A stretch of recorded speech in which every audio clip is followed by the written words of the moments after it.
everybody, welcome back to Harvest of the Month. It's October and we're featuring celery, so I'm here with Erik from Wellfed Farms. Hi. Hello. Touring the farm and learning about celery. Yeah, welcome. Thank you. Yeah. So it's October now, and that's the time of year when a lot of crops start to wrap up. It freezes and you lose your tomatoes and your lettuces and fragile stuff of that nature. But celery is kind of a crop that grows really well on the cusp. So even when there's some light frost, it still trucks right on through. Last night I think it was probably like 29, 30 degrees. But we're out here right now. It froze and it thawed right back out. And so we're harvesting a little bit for this weekend. And yeah. It's beautiful. So it's a really exciting thing to be able to offer people in the fall time. It tastes delicious and it's just a very unique and beautiful vegetable. Yeah, so you guys might not even recognize that this is celery here because it's all leafy. Yeah, it looks a lot different than you see in the grocery store. I was surprised the first time I grew it too. I was like, this is different than what I'm used to, but I liked it for that, you know? Yeah. You see, if you pull it aside, there are the stalks that are, you know, what we come to identify as celery. But in order for the plant to grow those stalks, it needs a whole bunch of leaves, and like with any plant, that helps it photosynthesize and turn sunlight into the food that we use to nourish us, which is pretty cool. And a benefit of locally grown celery is that you can get it with the leaves still on it, where at the grocery store you can't. And they're pretty delicious, so that's something we're very excited to offer to y'all. Sure, let's find a good one. Sometimes the stuff on the outside that's touching the ground gets a little ragged, but there's a little one right there. Thank you. If you don't mind some dirt. I think I'm going to try one too. Yeah. Yeah. There is a lot of flavor. Yeah. Wow. Yeah. Celery is has what we call bitterness in its flavor, which, you know, sometimes we think of that as bad, but I really, really like bitter foods. I think they are a wonderful way to complement other flavors on your plate. There's a really good sign that the food itself is nutritious.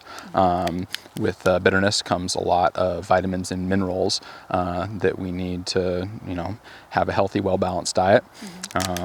Yeah, and so it's a winner in my book. Yeah, it's really good. So can we talk a little bit about your farm? Sure. What are some of the crops that you grow here? Well, we grow main season crops. We're really focused on stuff that you start harvesting, you know, in the spring, in May or so, and then all the way through the summer and into the fall. So we have a lot of lettuce that we grow for salad mix.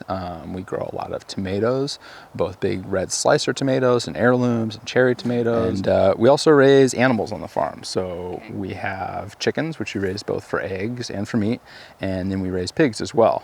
I've had your pork. Oh yeah? And it's amazing. Good. So, yeah. I'm glad. Yeah, really enjoy doing that.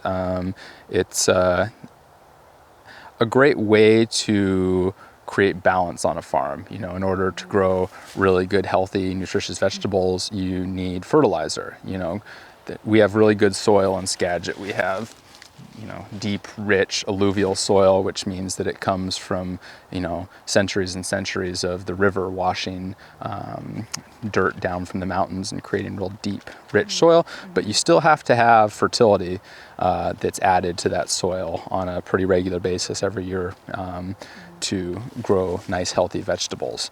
And having animals on the farm allows us to produce a lot of our own fertility through manure, which we turn into compost, and also from the offal when the animals go to the butcher. And so, yeah, we do both of those things purposely as a means of trying to create as much balance as we can on our farm. That's awesome. Yeah.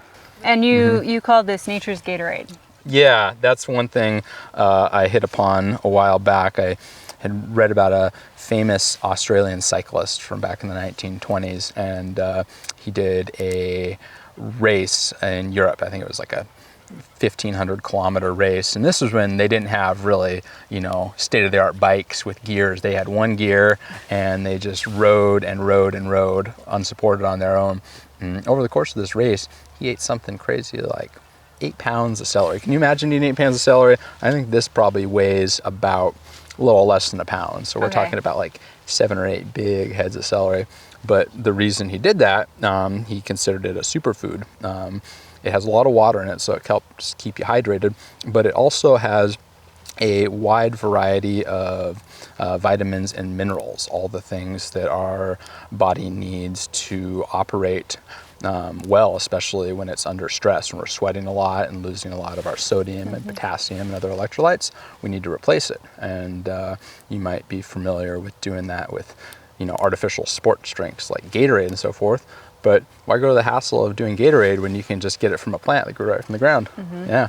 And eat some celery. Indeed. That's a lot of chewing that guy did. Exactly. Yeah. So he's getting an extra workout for his jaws too. Yeah. Okay. Okay. Well, I think we should try some of your celery. Well, I happen to have brought a head out, so that's perfect. Yeah. Okay. All right. I'll get you a real good crunchy one from the middle there. Thank you, yeah. There you are. Don't mind that dirt on there.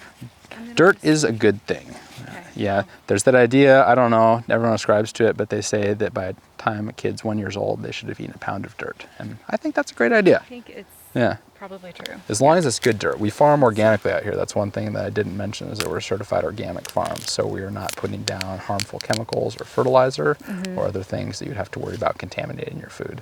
So if you get a little dirt on it, it's no worries. clean dirt, right? Cheers. Cheers. Oh, got a good crunch. Oh man. I think the frost last night actually sweetened it up a little bit too.